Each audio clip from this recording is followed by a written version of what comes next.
सामान्य हिंदी का पेपर है जो 18 फरवरी 2026 के लिए सबसे ज़्यादा महत्वपूर्ण है। मेरे प्यारे बच्चों, पूरा पेपर एकदम अच्छे से आंसर के साथ आपको बताने वाले हैं, तो आप लोग वीडियो को पूरा अंत तक देखिएगा। सेम ऐसा ही पेपर आपके बोर्ड एग्जाम 2026 में पूछा जाएगा। समय 3 घंटे 15 मिनट का होता है और पूर्णांक होता है 100 का। यहाँ पर थोड़ा सा निर्देश देख लेते हैं। निर्देश में क्या है? प्रारंभ के 15 मिनट परीक्षार्थियों को प्रश्न पत्र पढ़ने के लिए निर्धारित होता है। इस प्रश्न पत्र में 2 खंड हैं। दोनों खंडों के सभी प्रश्नों के उत्तर देना अनिवार्य है। तो सभी लोग वीडियो को लाइक करेंगे, चैनल पर नए होंगे चैनल को सब्सक्राइब करेंगे, शेयर करेंगे। चलिए वीडियो को शुरू करते हैं। सबसे पहले खंड का, इसमें प्रश्न नंबर 1 का है, निम्नलिखित में से सूर्यकांत त्रिपाठी निराला की रचना है। विचार और वितर्क, विल्ले सुर बकरिया, साहित्य का मर्म, हिंदी साहित्य की भूमिका। तो सूर्यकांत त्रिपाठी निराला की रचना है विल्ले सुर बकरिया।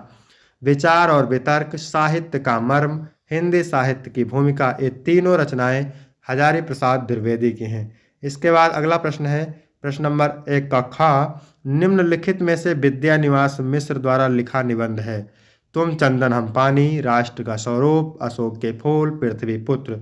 तुम चंदन हम पानी, ये विद्या निवास मिश्र का निबंध है। ठीक है, तो पहला ऑप्शन राइट हो जाएगा। पृथ्वी पुत्र वासुदेव शरण अग्रवाल की रचना है। राष्ट्र का स्वरूप भी वासुदेव शरण अग्रवाल की रचना है। अशोक के फूल मेरे प्यारे बच्चों हजारी प्रसाद द्विवेदी की रचना है। प्रश्न नंबर 1 का ग है, ध्रुव स्वामिनी। ध्रुव स्वामिनी रचना की विधा है, संस्मरण है, आत्मकथा है, नाटक है, जीवनी है। तो ये नाटक है मेरे प्यारे बच्चों। और ध्रुव स्वामिनी किसका नाटक है, कमेंट करके बताएंगे। यदि आपको इसका पीडीएफ चाहिए तो डिस्क्रिप्शन में टेलीग्राम की लिंक मिल जाएगी, वहां से टेलीग्राम ज्वाइन करेंगे, आपको पीडीएफ मिल जाएगा। इसके बाद प्रश्न नंबर 1 का घ है, वासुदेव शरण अग्रवाल की रचना है। मेरे विचार, कला और संस्कृति, विचार प्रवाह, शेखर एक जीवनी। तो मेरे प्यारे बच्चों, कला और संस्कृति वासुदेव शरण अग्रवाल की रचना है। मेरे विचार, मेरे विचार हजारी प्रसाद द्विवेदी की रचना है। ठीक है, विचार प्रवाह भी हजारी प्रसाद द्विवेदी की रचना है। शेखर एक जीवनी सच्चिदानंद हीरानंद वात्स्ययन अज्ञेय की रचना है। इसके बाद अगला है, पूस की रात कहानी के लेखक हैं फणीश्वरनाथ रेणु, मुंशी प्रेमचंद, जैनेन्द्र कुमार, अमरकांत। तो पूस की रात कहानी के लेखक है मेरे प्यारे बच्चों कौन? पूस की रात कहानी के लेखक हैं मुंशी प्रेमचंद। इसके बाद प्रश्न नंबर 2 का है, रामधारी सिंह दिनकर प्रमुख कवि हैं। प्रयोगवादी काव्यधारा के, प्रगतिवादी काव्यधारा के, निर्गुण ज्ञानश्रेयी काव्यधारा के, सगुण काव्यधारा के। तो रामधारी सिंह दिनकर प्रगतिवादी काव्यधारा के कवि हैं, दूसरा ऑप्शन राइट हो जाएगा।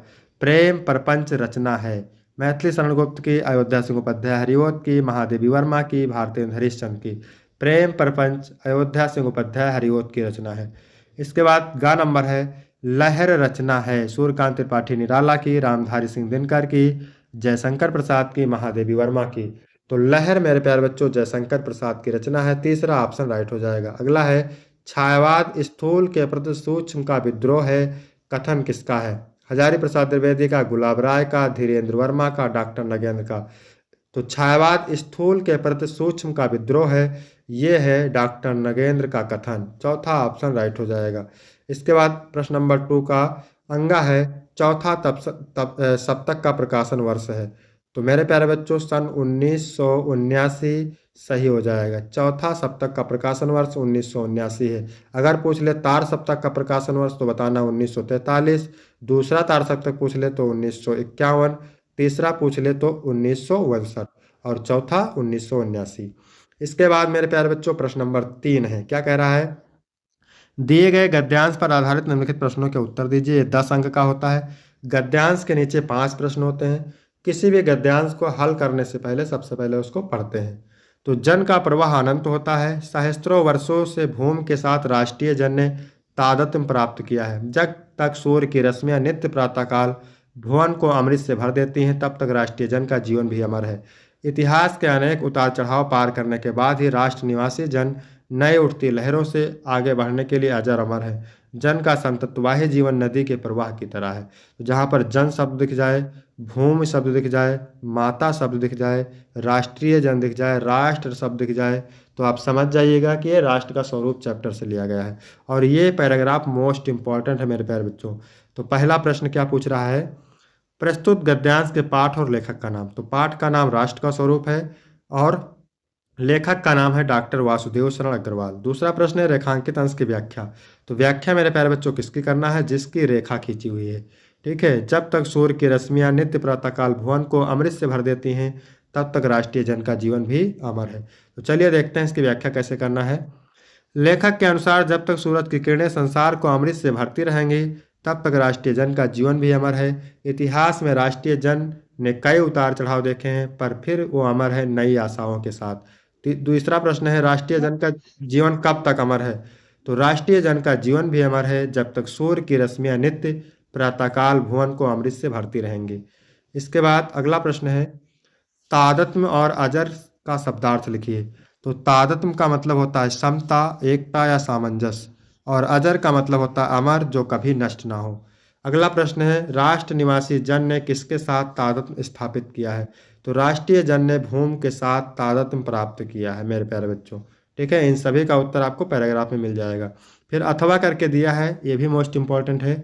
यह अनुभव कितना चमत्कारी है कि यहाँ जो जितनी अधिक बूढ़ी है, वह उतनी ही अधिक उत्फुल्ल मुस्कानमयी है। यह किस दीपक की ज्योत है? जागरिक जीवन की, लक्ष्यदर्शी जीवन की, सेवानिरत जीवन की, अपने विश्वासों के साथ एकाग्र जीवन की। भाषा के भेद रहे हैं, रहेंगे भी, पर यह ज्योत विश्व की सर्वोत्तम ज्योत है। पहला प्रश्न है, प्रस्तुत गद्यांश के पाठ एवं लेखक का नाम। तो पाठ का नाम है रॉबर्ट नरसिंह होम में, लेखक का नाम है श्री कन्हैया लाल मिश्र प्रभाकर। दूसरा प्रश्न है, रेखांकित अंश की व्याख्या। तो व्याख्या मेरे प्यारे बच्चों किसकी करना है? यहाँ से लेकर के, यह अनुभव कितना चमत्कारी है कि यहाँ जो जितनी अधिक बूढ़ी है, वह उतनी ही अधिक उत्फुल्ल और मुस्कानमयी है। तो इसके करना है आपको व्याख्या। तो चलिए देखते हैं। लेखक इस अंश में यह बताना चाहते हैं कि वृद्धावस्था में भी लोग कितने सुख और उत्साही हो सकते हैं।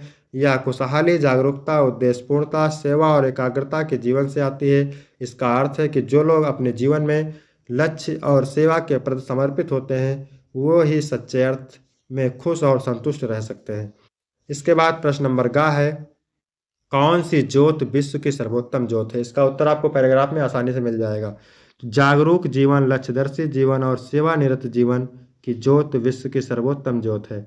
अगला प्रश्न है, लेखक के लिए कौन सा अनुभव चमत्कारी है? तो लेखक के लिए यह अनुभव चमत्कारी है कि बूढ़ी महिलाएं अधिक उत्फुल्ल और मुस्कानमयी होती हैं।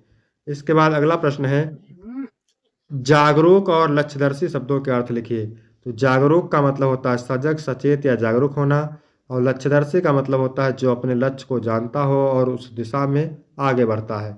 इसके बाद प्रश्न नंबर 4 है, क्या कह रहा है? प्रश्न नंबर 4 कह रहा है, दिए गए पद्यांश पर आधारित निम्नलिखित प्रश्नों के उत्तर दीजिए। तो निज जन्म जन्म में सुने जीव या मेरा। कैकेयी कहती है कि जन्म जन्मांतर तक मेरा मन यही सुनता रहे कि धिक्कार उसे ते महास्वार्थ ने घेरा। उस रानी कैकेयी पर धिक्कार है जिसको महास्वार्थ ने घेर लिया था। 100 बार धन्य वह एक लाल की माई, जिस जननी ने है जना भरत सभाई। राम कहते हैं कि 100 बार धन्य है वह एक लाल की माता, जिसने भरत जैसे भाई को जन्म दिया है। पागल सी प्रभु के साथ सभा चिल्लाई, 100 बार धन्य वह एक लाल की माई। पागल के साथ, पागल के समान प्रभु के साथ पूरी सभा चिल्ला उठी कि 100 बार धन्य है वह एक लाल की माई। इसके बाद देखो मेरे प्यारे बच्चों, एक कैकेयी का अनुताप से लिया गया है, और मैथिली शरणगुप्त क्या हैं? इसके कवि हैं। कैकेयी ने प्रायश्चित के बाद श्री राम उनसे क्या कहते हैं? कैकेयी के प्रायश्चित के बाद श्री राम उनसे कहते हैं कि जिस माता ने भरत जैसे भाई को जन्म दिया, वह 100 बार धन्य है। इसके बाद अगला प्रश्न है, रानी कैकेयी को जन्म जन्मांतर तक क्या सुनना पड़ेगा? तो रानी कैकेयी को जन्म जन्मांतर तक यही सुनना पड़ेगा कि धिक्कार है उस रानी कैकेयी को जिसे महास्वार्थ ने घेर लिया है। रेखांकित अंश की व्याख्या तो मैंने पूरी बता दी है आपको। फिर है, 100 बार धन्य वह एक लाल की माई, वाक्य किसने कहा? 100 बार धन्य वह एक लाल की माई, वाक्य श्री राम ने कहा। फिर अथवा करके दिया है, ये भी मोस्ट इंपॉर्टेंट है, कई बार एग्जाम में पूछा गया है। बीती विभावरी जागरी। एक सखी दूसरी सखी से कहती है कि हे सखी, रात बीत गई है, अब तुम जग जाओ। अंबर पनघट में डुबो रही तारा घट उषा नागरी। उषा रूपी चतुर्नायिका आकाश रूपी पनघट में अपने तारे रूपी घड़े को डुबो रही है। अर्थात जैसे जैसे सवेरा होता जा रहा है, तारे आकाश में विलीन होते जा रहे हैं। खग कुल कुल सा बोल रहा है, पक्षियों का समूह कलरव कर रहा है, किसलय का अंचल डोल रहा मतलब, और नए पत्तों का आंचल हिल रहा है। लो यह लतिका भी भर लाई, मध मुकुल नवल रस गागरी। लो अब तो यह लताएं भी अपने अधकिली कली रूपी गागर में पराग रूपी नवीन रस भर कर लाई हैं। अर्थात समस्त कलियां पुष्पों में परिवर्तित होकर पराग से भर गई हैं। तो ये जो है मेरे प्यारे बच्चों कहाँ से लिया गया है? पद्यांश के शीर्षक और कवि का नाम, तो गीत लहर काव्य संग्रह से लिया गया है। कवि का नाम है जयशंकर प्रसाद। फिर है रेखांकित अंश की व्याख्या, तो इसको मैंने बता दिया है।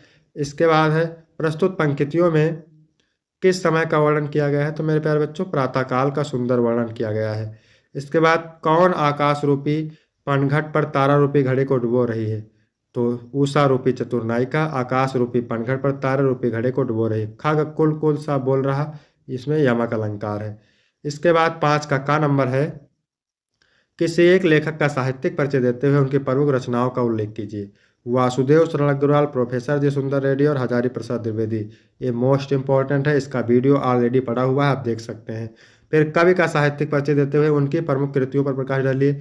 महादेवी वर्मा, रामधारी सिंह दिनकर और सुमित्रानंद पंत, ये भी मोस्ट इंपॉर्टेंट है। 6 नंबर है, प्रंचलाइट अथवा बहादुर कहानी का सारांश अथवा ध्रुव यात्रा अथवा बहादुर कहानी के उद्देश्य पर प्रकाश डालिए। लगभग शब्द सीमा 80 शब्द में लिखना है आपको, 5 अंक का है, तो मोस्ट इंपॉर्टेंट है।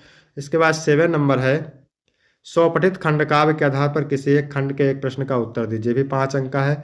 अलग अलग जिले के लिए अलग अलग खंड काव्य होता है, तो इसको आप तैयार करेंगे। इसके बाद मेरे प्यारे बच्चों खंड खा है, ये भी 50 अंक का होता है। प्रश्न नंबर 8 का कह रहा है, दिए गए संस्कृत गद्यांशों में से किसी एक का संदर्भ सहित हिंदी में अनुवाद कीजिए। तो 7 अंक आपको तभी मिलेंगे जब आप संदर्भ लिखेंगे और अनुवाद करेंगे। 2 अंक संदर्भ के लिए मिलते हैं और 5 अंक अनुवाद के लिए। तो चलिए इसको बिना पढ़े हुए इसका अर्थ बताते हैं। यह भारत देश धन्य है जहाँ लोगों के मन को पवित्र करने वाली, सुंदर भावों को उत्पन्न करने वाली, शब्दों के समूह को जन्म देने वाली संस्कृत भाषा सुशोभित है। विद्यमान वर्तमान साहित्यों में इसका साहित्य सर्वश्रेष्ठ और सुसंपन्न है। यही भाषा संस्कृत के नाम से संसार में प्रसिद्ध है। हमारे रामायण, महाभारत, ऐतिहासिक ग्रंथ, चारों वेद, सभी उपनिषद, 18 पुराण और अन्य महाकाव्य, नाटक आदि इसी भाषा में लिखे गए हैं। ठीक है, यहाँ पर संदर्भ देख सकते हैं कैसे लिखना है। प्रस्तुत गद्यांश हमारी पाठ्यपुस्तक संस्कृत के संस्कृत भाषाएं महत्तम नामक पाठ से अवतरित है। फिर यहाँ पर अथवा करके दिया है, अभी मोस्ट इंपॉर्टेंट है, इसको भी देखते हैं। हिंदी, संस्कृत और अंग्रेजी भाषाओं पर इनका समान अधिकार था।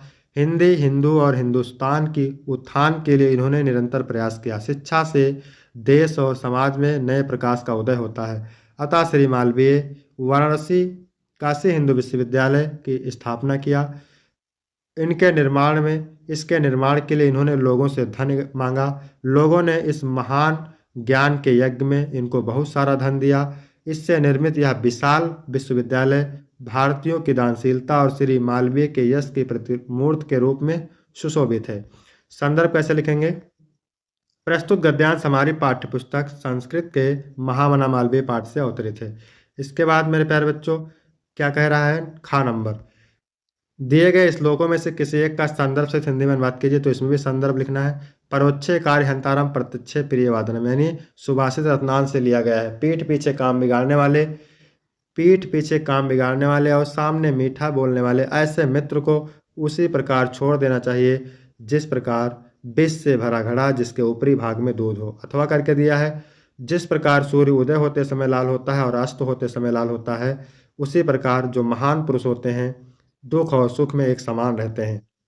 इसके बाद 9 नंबर प्रश्न है, निम्नलिखित मुहावरों और लोकोक्तियों में से किसी एक का अर्थ लिखकर वाक्य में प्रयोग कीजिए। 2 अंक मिलेंगे।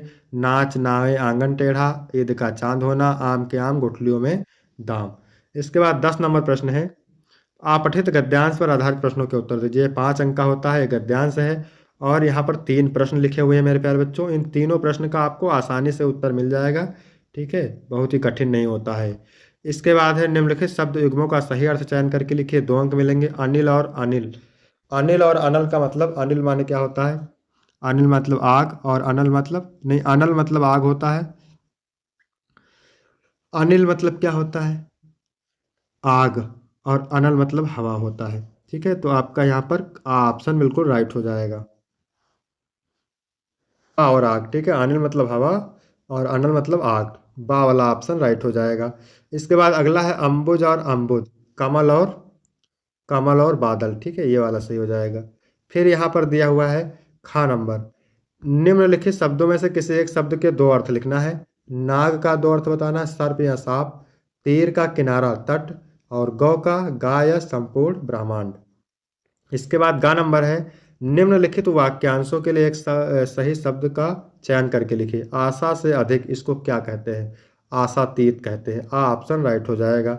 इसके बाद है जानने की इच्छा रखने वाले को कहते हैं जिज्ञासु। ठीक है, सा ऑप्शन सही हो जाएगा। इसके बाद घ नंबर है निम्नलिखित में से किन्हीं दो वाक्यों को शुद्ध करके लिखना है। 2 अंक आपको मिलेंगे, इनमें से आपको वाक्यों को शुद्ध करना लिखना है। फिर 12 का का खा और गा है रस अलंकार छंद से, हास्य रस वीर रस उपमा अथवा भ्रांतिमान अलंकार, रोला अथवा दोहा छंद।